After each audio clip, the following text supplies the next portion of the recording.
Hello everyone, welcome back to my YouTube channel Ekta Shanki official. कैसे हो आप सब? आई होप सब अच्छे होंगे, स्वस्थ होंगे और एकदम मस्त होंगे। तो जैसे कि आपको पता है कि मैं 9 जून को गई थी अपने मायके, और आप लोगों को मैंने साथ शेयर किए थे अपने मायके के कुछ हसीन पल जो एक लड़की के लिए बहुत इम्पॉर्टेंट होते हैं। फिर मैं 27 तारीख को मम्मी पापा की वेडिंग एनिवर्सरी सेलिब्रेट करने के बाद 28 तारीख को आ चुकी हूँ अपने घर वापस, अपने ससुराल वापस। जो लोग मेरे साथ जुड़े हुए हैं उनको पता होगा मैं कब गई थी और मैंने कितने व्लॉग्स शेयर करे हैं। मैंने बहुत ज़्यादा शेयर भी नहीं करे हैं, बीच बीच में मेरे पास शूट भी नहीं किया है मैंने, क्योंकि मेरी तबीयत भी वहाँ पर जाकर भी ख़राब हो गई थी।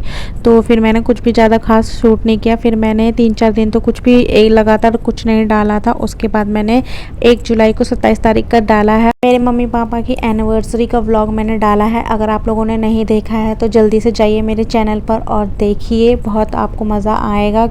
और एक माँ बाप अपने बच्चों के लिए बहुत कुछ करते हैं, और हमने बस छोटा सा करने की कोशिश की है अपने माँ बाप के लिए, क्योंकि हम तो अपने माँ बाप के लिए इतना मतलब उनके एहसान होते हैं हमारे ऊपर, हमारा अपना उनका कर्ज है हमारे ऊपर, वो तो हम कभी उतार ही नहीं सकते। बस छोटी छोटी खुशियाँ होती हैं जो हम अब एक साथ बांट सकते हैं, बस वही करने की कोशिश करिए। अगर आप लोगों ने वो व्लॉग नहीं देखा है तो प्लीज़ जाइए और देख लीजिए। और अब मैं यहाँ पर आ गई हूँ अपने ससुराल, मतलब अब मुझे अपनी ड्यूटी तो निभानी है। तो यहाँ पर मैं बना रही हूँ अपने पतिदेव के लिए लंच बनाने की तैयारी कर रही हूँ। यहाँ पर मेरी सब्ज़ी छौंक चुकी है। मैं बना रही थी गवार की फली, पहले मैंने उनको बॉईल कर लिया था, फिर कढ़ाई में डाल दिया था सरसों का तेल डालने के बाद मैंने हींग और लहसुन और प्याज को अच्छे से भून के फिर मैंने गवार फली डाल के उसके ऊपर से मसाले डाले थे। मैं सूखी सब्ज़ी ऐसे ही बनाती हूँ। और अब यहाँ पर मेरा आटा भी लग चुका है। तो अभी सब्ज़ी बनने में तो था टाइम, तो मेरा आटा तो हो गया था तैयार। मैंने आटे को रख दिया था एक बाउल में और उसको ढक के रख दिया था, जब तक आटा भी रेस्ट ले लेगा और मेरी सब्ज़ी भी बन जाएगी। और तब तक मैं कर लेती हूँ अपने बाकी के बर्तन साफ़ जो मैंने खाना बनाने में यूज़ किए हैं, क्योंकि साथ के साथ अगर बर्तन वगैरह साफ़ करते रहो ना तो हमारे लिए काम फैलता नहीं है। और जब एक साथ इकट्ठा कर लेते हैं ना तो फिर हमें ऐसा लगता है कि कितना सारा काम पड़ा है, तो इसलिए अपना साथ के साथ काम करते रहना चाहिए। तो यहाँ पर मेरे बर्तन भी साफ़ हो चुके हैं, ज़्यादा नहीं थे, बस जो मैंने सब्ज़ी बनाने के लिए यूज़ किए थे और आटा लगाने के लिए यूज़ किए थे सिर्फ वही बर्तन थे। तो मेरा सिंक हो गया बिल्कुल चकाचक, बिल्कुल नीट एंड क्लीन, बिल्कुल कुछ भी नहीं है सिंक के अंदर। मुझे एक भी बर्तन ना, मतलब सिंक में रखा हुआ ना चुभता है कि ये क्यों रखा है, ये अपनी जगह पर क्यों नहीं है, मतलब ये चीज़ है मेरे अंदर।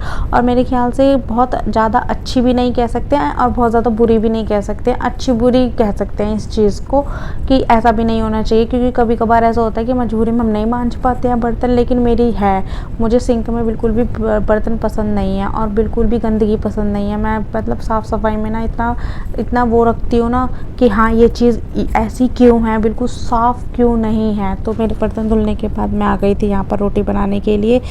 इनके लिए लंच भी पैक करना था, मम्मी पापा के लिए भी रोटी बनानी थी और अपने लिए भी बनाकर रखनी थी, क्योंकि मैं 2 रोटी खाती हूँ तो वो 2 रोटियाँ मैं बनाकर रख लेती हूँ दिन में ही, इससे ज़्यादा मैं खाती नहीं हूँ। तो फिर 2 रोटी बनाने का फिर बाद में ना मन नहीं करता है। अगर मैं छोड़ देती हूँ ना अपने लिए, फिर मेरा ना छोड़ ही देती हूँ, फिर मैं बनाती ही नहीं हूँ। मेरा बिल्कुल मन नहीं करता कि 2 रोटियाँ बनाऊँ, क्योंकि सब लोग खा लेते हैं सुबह में ही, दोपहर में मैं खाती हूँ, मेरे हस्बैंड चले जाते हैं, तो फिर मेरा बिल्कुल भी इच्छा नहीं होती है अकेले लंच बनाने की। तो यहाँ पर हमारी फटाफट से बन रही है रोटी। कभी कभार ना ऐसा लगता है जैसे मुझे रोटी बनानी ही नहीं आती, क्योंकि मैं ना काफ़ी दिनों में रोटियाँ बना रही हूँ। मैंने घर पे अपने मायके में ना 20 दिन रोटियाँ बनाई नहीं है, मतलब 20 दिन बाद मैं आज रोटी बना रही हूँ।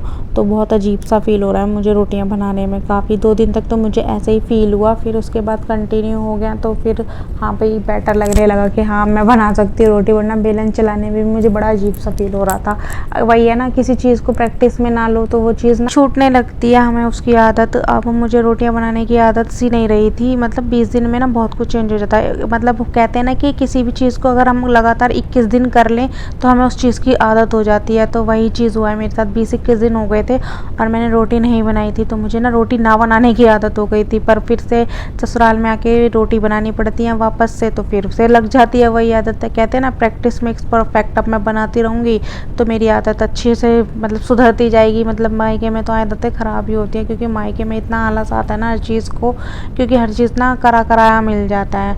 मम्मी होती है ना हर चीज़ कर देती हैं, और वही चीज़ ना हमें बहुत मिस करते हैं हम। जो हमारे माँ बाप हमारे लिए कर सकते हैं ना, वो कोई नहीं कर सकता, कोई भी नहीं। अगर हमारी यहाँ पर तबीयत ख़राब होती है तो यहाँ पर तो फिर भी हमें करना पड़ता है, लेकिन अगर हमारी मायके में तबीयत ख़राब होती है ना, तो सब ऐसे आगे पीछे घूमते हैं ना कि ये खा ले, ये कर ले, ऐसे कर ले, ठीक हो जाएगी, ऐसे कर, बेटर फील करेगी।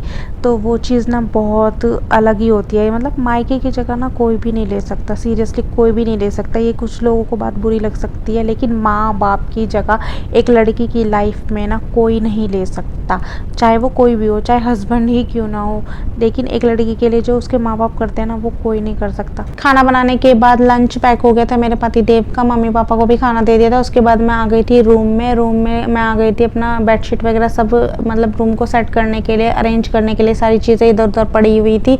अब मैं यहाँ पर बेडशीट को अच्छे से सेट कर दूँगी। उसके बाद मैं यहाँ पर अपना साफ़ सफाई का काम शुरू कर दूँगी। वैसे मैंने एक दिन पहले ही बहुत अच्छे से डीप क्लीनिंग किचन की और रूम की, दोनों रूम्स की, मतलब पूरे फ्लोर की ना अच्छे से डीप क्लीनिंग किया, डस्टिंग वगैरह सब। क्योंकि मैं नई थी ना यहाँ पर, तो घर की हालत बहुत बुरी हो रखी थी, क्योंकि पतिदेव ने इतने अच्छे से रखा नहीं है। ऑब्वियसली उनको ऑफिस भी जाना होता है, तो मम्मी तो सीधा झाड़ू पोछा कर लेती है। मैं हर चीज़ को एकदम टिप टॉप रखने की आदत है ना मुझे। अच्छे से सबकी डीप क्लीनिंग करी है। किचन की सबसे पहले मैंने डीप क्लीनिंग करी थी, क्योंकि मैं 28 तारीख को दिन में आई थी, तो शाम को मैंने खाना बनाया था। खाना बनाने के लिए मुझे किचन बिल्कुल साफ़ सुथरा चाहिए था, और मेरे किचन पे ना धूल मिट्टी जम रही थी सारे बर्तनों पे। तो पहले मैंने सारे बर्तन वगैरह सारे अच्छे से धोए हैं, अपने सारा पूरे किचन को, टाइल्स वगैरह सबको अच्छे से साफ़ किया है, गैस को अच्छे से साफ़ किया। उसके बाद मैंने खाना बनाया, क्योंकि फिर ना खाना नहीं बन पाता मेरे से अगर मैं साफ़ नहीं करती तो। क्योंकि मैंने सोचा भी तो था कि मैं सिर्फ वही बर्तन यूज़ कर लेती हूँ, जो मतलब वही बर्तन साफ़ कर लेती हूँ जो मुझे यूज़ करने हैं, लेकिन मुझे दिल नहीं माना, तो मैंने पूरा पहले किचन साफ़ किया, उसके बाद मैंने खाना बनाया है। क्योंकि मेरे से नहीं, मेरी बहनों की भी यही आदत है, जब तक किचन बिल्कुल नीट एंड क्लीन नहीं होगा ना, तब तक ना खाना बनाने का मन नहीं करेगा सबकी। मतलब मम्मी की ये सब चीज़ें हमने अपनी मम्मी से ही सीखी है। मेरी मम्मी ना एकदम ऐसे टिप टॉप रहती थी ना, बिल्कुल अच्छे से नहा धो के एकदम हर चीज़ को सेट करके साफ़ सुथरा रख के, वही चीज़ हमने अपने मम्मी पापा से सीखी है। आप लोगों ने अगर मेरा घर भी देखा होगा ना, तो बिल्कुल मायके का घर ना बिल्कुल ऐसे अरेंज रहता है। कोई भी चीज़ ना आपको इधर से उधर नहीं मिलेगी, तो वही चीज़ मेरे अंदर भी है। कोई भी चीज़ ना इधर से उधर पड़ी हुई बिल्कुल भी पसंद नहीं है। तो यहाँ पर हमारी झाड़ू भी लग चुकी है, पोछा भी लग चुका है। मैं पोछा लगाते हुए नीचे गई थी, तो मैं यहाँ पर सारा पैर वगैरह लग गए थे, तो फिर वापस से मैंने यहाँ पर पोछा लगाया है, और मैं रूम के अंदर पोछा लगा के आई हूँ। तो वो ना स्पीड में जा रही है ना, तो ऐसा लग रहा है कि मैंने बार बार पोछा लगाया, पर ऐसा नहीं है। मैंने रूम के अंदर भी पोछा लगाया, तो यहाँ पर मेरा पोछा भी लग चुका है। पोछा लगाने के बाद मैंने अपने सारे कपड़ों को भिगो दिया है सर्फ के अंदर, क्योंकि मैं इनको धोने वाली हूँ आज हाथ से। क्योंकि मैंने एक दिन पहले ही मशीन लगाई है, क्योंकि मेरे पति देव के एक हफ्ते के कपड़े थे, मेरे तो नहीं थे, मेरे सिर्फ वही थे जो मैंने पहन रखे थे। मैं ना हमेशा गर्मियों में ऐसे ही करती हूँ कि डेली वेयर जो होते हैं ना, वो धोकर डाल देती हूँ साथ के साथ ही। जैसे आज मैंने पहने, नेक्स्ट डे मैंने धोकर डाल दिए हैं, और फिर उसके बाद सूख जाते हैं, तो मैं प्रेस करके रख देती हूँ, तो काम ना इकट्ठा नहीं होता है। मैं ना मशीन लगाना प्रेफर नहीं करती हूँ ज़्यादा गर्मियों में। सर्दियों में मैं मशीन लगाती हूँ कंटिन्यूसली, क्योंकि जो हैवी क्लोथ्स होते हैं ना, वो धुलते नहीं है, इसीलिए मैं सर्दियों में मशीन लगाती हूँ। और फिर ना मैंने ना गर्मियों में भी कुछ दिनों कंटिन्यू किया, अगर आपने मेरे पिछले ब्लॉग्स देखे होंगे, तो मैं ज़्यादातर मशीन लगाती नहीं हूँ, पर इस बार मैंने लगाई क्योंकि मेरी ज़्यादा तबीयत ख़राब रहती थी। पर कुछ नहीं होता उससे। डेली अगर हम हफ्ते में 2 बार मशीन लगाने हैं ना, तो 2-3 घंटे मशीन लगाने में लग जाते हैं, क्योंकि पूरे वीक के कपड़े होते हैं ना, तो बहुत सारा काम फैल जाता है। तो इससे बेटर है कि अपना डेली अपना एक जोड़ी है वो कपड़े धोकर डाल दो फटाक से, और अपना टाइम भी बचाओ। डेली हम 10-15 मिनट देंगे, वो 3 घंटे हमें एक दिन में देने हैं, तो फिर वो दिन पूरा दिन वेस्ट जाता है। तो इसलिए मैं हाथ से धोना प्रेफर करती हूँ कपड़े। चलिए, आपसे बातें करते करते यहाँ पर हमारे कपड़े भी ऑलमोस्ट धुल चुके हैं, और यहाँ पर अब मैं इनको ना छत पे सुखाने जाऊँगी। मैं ड्रायर वगैरह नहीं करूँगी, सीधा गर्मी में तो सीधा जार डाल दो तो भी ना सूख ही जाते हैं कपड़े। तो यहाँ पर मैं आ गई हूँ, अब जा रही हूँ मैं छत पे मैंने देखा तो झाड़ू नहीं लगी हुई थी, तो मुझे लगानी पड़ी पहले झाड़ू, क्योंकि कपड़े डाल देती तो फिर मिट्टी हवा से उड़कर ना कपड़ों प्रॉपर लगती। तो मेरे को ना ये चीज़ बिल्कुल पसंद नहीं आती, मेरे कपड़े इतनी मेहनत से धोए हैं मैंने और वो गंदे हो जाएँ, ये तो बिल्कुल गवारा नहीं है। तो इसलिए पहले मैंने झाड़ू लगाई है, क्योंकि ना सारे गमले वगैरह है ना, उनके पीछे से सारी मिट्टी वगैरह जम रही थी। यहाँ पे कोई छत पे आता नहीं है, तो इसलिए इतना झाड़ू कोई लगाता नहीं है, मैं ही आती हूँ, तो मैं ही यहाँ पर झाड़ू लगाती हूँ। अब मेरे पीछे से लगी है या नहीं लगी है ये तो मुझे पता नहीं है, पर मुझे गंदगी लगी। तो सारी मिट्टी आप देखोगे तो इकट्ठी, मैंने कितनी सारी इकट्ठी करी हुई है मिट्टी, तो बहुत सारी मिट्टी थी छत पे, तो फिर मुझे झाड़ू लगानी पड़ी। तो अगर आपको मेरी वीडियो पसंद आए तो लाइक कर दीजिए, शेयर कर दीजिए, और चैनल पर नए हैं तो सब्सक्राइब कर दीजिए और बेल आइकन को भी प्रेस कर लीजिए, ताकि मैं नेक्स्ट ब्लॉग डालूँ तो आपको नोटिफिकेशन आ जाए। तो यहाँ पर लग चुकी है हमारी झाड़ू, और झाड़ू लगाने के बाद मैं आ गई थी वापस से अपनी रस्सी की तरफ, और मैंने रस्सियों को बिल्कुल अच्छे से नीट एंड क्लीन कर लिया, क्योंकि मैं इस पर डालूंगी कपड़े, और कपड़े डालती हूँ ना तो फिर रस्सी का ना लाइन लग जाती है अगर मैं साफ़ नहीं करती तो यहाँ पर मैं डाल दूँगी अपने कपड़ों को। आजकल मौसम ना बड़ा अजीब सा ही हो रहा है, ह्यूमिडिटी वाला, क्योंकि मौसम ऐसा हो रहा है बारिश होगी पर बारिश हो नहीं रही है। एक दो बार बारिश होकर ना और घुटन सी महसूस होती है। अब मुझे ना ऐसे हो रहा है जैसे मैं अपने ऊपर पानी डाल के आई हूँ।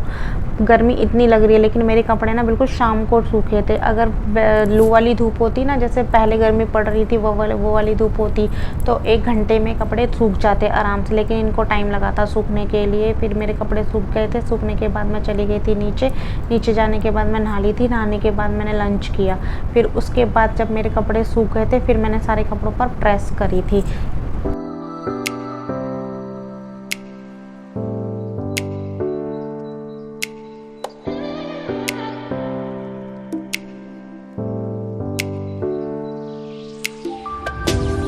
तो यहाँ पर शाम को मैं आ गई हूँ प्रेस करने के लिए, क्योंकि कपड़े हो गए थे काफ़ी सारे, जो मैंने यहाँ आज भी धोए हैं वो भी इकट्ठे हो गए थे। तो मैंने सोचा इनको प्रेस करके एक बार ही रख ही देती हूँ। ये देखिए कितने सारे कपड़े हैं, ये मुझे सारे प्रेस करने थे। लो जी, हो गए, चुटकी बजाई और कपड़े प्रेस। ऐसा चलो मजाक था ये तो, ऐसा तो हो नहीं सकता, ये 1.5 घंटे की मेहनत है मेरी। तो चलिए इस ब्लॉग को करते हैं यहीं पे एंड। अगर मेरी वीडियो पसंद आई हो तो प्लीज़ सपोर्ट कीजिए। मिलते हैं नेक्स्ट ब्लॉग में, बाय बाय।